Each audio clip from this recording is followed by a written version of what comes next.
আসসালামু আলাইকুম, সবাই কেমন আছেন? আশা করছি সবাই খুব ভালো আছেন। আমিও আলহামদুলিল্লাহ ভালো আছি। চলে এসেছি আরেকটি নতুন ব্লগ নিয়ে। তো এই তো প্রথমেই আপনাদের সাথে শেয়ার করছি আমার বড় মেয়ের জন্মদিন ছিল। তো স্কুলে গিয়েছিল। তো স্কুল থেকে এই তো গিফট পেয়েছে, ওর বেস্ট ফ্রেন্ড ওকে গিফট করেছে। তো কী গিফট করলো এই তো দেখতেই পাচ্ছেন, একটা খুব সুন্দর কিউট একটা চাবি রিং গিফট করেছে। খুব সুন্দর কার্ডও বানিয়েছে নিজ হাতে। তো কার্ডের ভিতরে চকলেট ছিল। তো এই জিনিসটা আমার কাছে খুবই ভালো লেগেছে। যখন কেউ নিজ হাতে কিছু তৈরি করে তখন কিন্তু সেটা খুব বেশি স্পেশাল হয়, আর সেটা স্পেশাল মানুষের জন্যই বানানো হয় অবশ্যই। তো যেহেতু বেস্ট ফ্রেন্ড, তো খুব সুন্দর করে বানিয়েছে মনের মাধুর্য দিয়ে। তো অনেক কিউট না? আর আমি আর আমার হাজব্যান্ডও গিফট করেছিলাম। তো আমি যখন কাউকে কিছু গিফট করি তখন একটা জিনিস মাথায় রাখি যে যেন সেটা তার প্রয়োজনে প্রয়োজন হয়, বা সেই জিনিসটা যেন সে ব্যবহার করতে পারে, তার কাজে আসে। তো ইদানিং দেখছিলাম যে আমার বড় মেয়ে একটা লিপ কম্বো অনলাইনে দেখছিল। তো সেটা আমি ওর বাবাকে দেখালাম। তো ওর বাবা সেটা অর্ডার দিয়ে দিল সাথে সাথে ওর জন্মদিন উপলক্ষে। আর আপনারা অনেকেই হয়তো জানেন যারা পুরাতন দর্শক, যে আমার বড় মেয়ে মেহেদি লাগাতে খুব বেশি পছন্দ করে, তাই আমি ওর জন্য একটা মেহেদি অর্ডার দিয়ে দিলাম। তো এই যে এটা হচ্ছে আমাদের হাজব্যান্ড ওয়াইফের পক্ষ থেকে আমার মেয়ের গিফট, মানে ওর বাবা মার পক্ষ থেকে। তো সাথে একটা পুতুল অর্ডার দিয়েছিলাম, সেই পুতুলটা হচ্ছে আমার ছোটো মেয়ের জন্য। যেহেতু ছোটো মেয়ে এখন অনেক কিছুই বুঝে, তো ওকে যদি গিফট না দিই তাহলে ও মন খারাপ করবে, কষ্ট পাবে। তো ওর জন্য একটা পুতুল অর্ডার দিয়ে দিয়েছি। আর এই যে এখন যেটা দেখতে পাচ্ছেন, তো আমার বড় মেয়ে, মানে আমাদের তো রাতের খাওয়া দাওয়া শেষ, ডিনার করা শেষ হয়ে গেছে।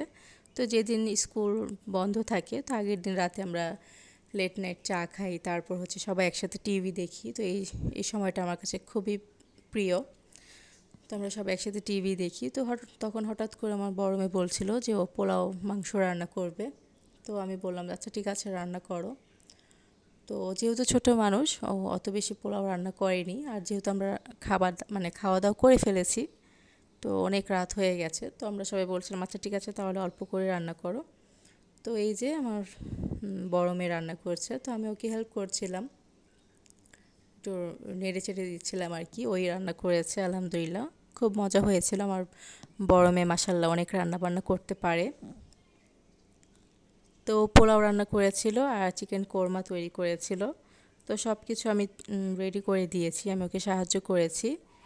তো কোরমার মশলা রেডি করা ছিল না, সেই মশলাটা তৈরি করে দিয়েছি। তারপর সব কিছুই ডিপ ফ্রিজে ছিল, যেহেতু হুটহাট করে প্ল্যান করা। তো আমাদের বাসায় এই জিনিসটা খুবই কমন, আমরা হুটহাট করে অনেক কিছু করে ফেলি, খাওয়া দাওয়া করে ফেলি, তারপর ঘুরতে চলে যাই। তো এরকম জিনিসটা আমাদের মধ্যে একদমই কমন। তো এই যে যেহেতু মুরগির মাংসটা এখনও নর্মাল হয়নি, তো আমি বললাম যে আগে পোলাওটা রান্না করে ফেলো, তাহলে তোমার সময়টা বেঁচে যাবে, যেহেতু অনেক রাত হয়ে গেছে। তো আমাদের খাওয়া দাওয়া করে তারপর আমরা ফজরের নামাজ পড়ে ঘুমিয়েছিলাম।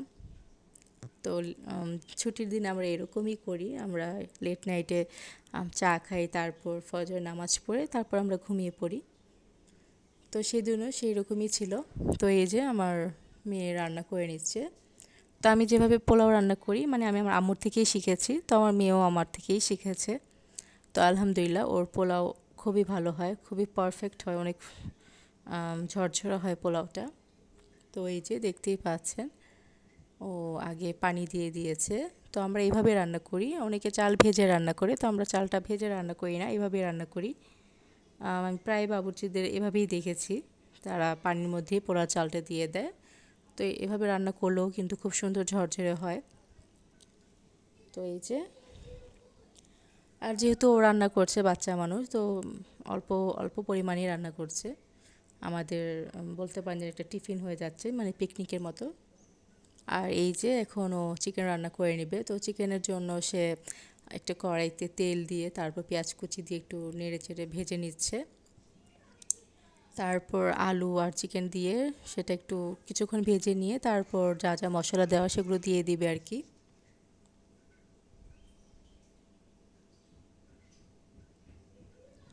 তো আপনারা যারা আমার ভিডিওটা দেখছেন, যদি ভালো লেগে থাকে তাহলে অবশ্যই লাইক সাবস্ক্রাইব করবেন, আর ভিডিওটা কেমন লেগেছে অবশ্যই কমেন্ট করে জানাবেন ভালো লাগলো কি না।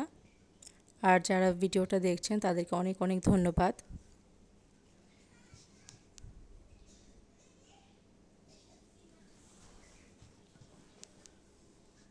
তো এই যে আমার মেয়ে আমার মতোই রান্না করছে। ও তেলের মধ্যে আগে মুরগিটা দিয়ে দিয়েছে, তাহলে মুরগির রান্নাটা অনেক ফ্লেভারফুল হয়, মানে খেতে অন্যরকমই লাগে।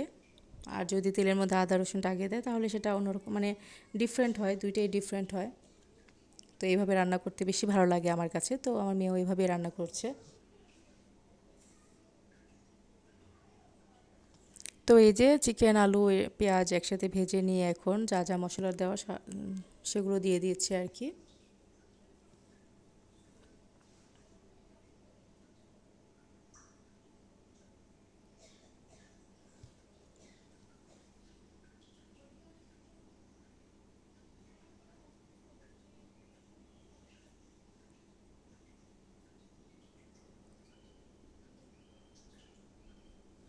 আর এই যে এখন টক দই দিয়ে দিল।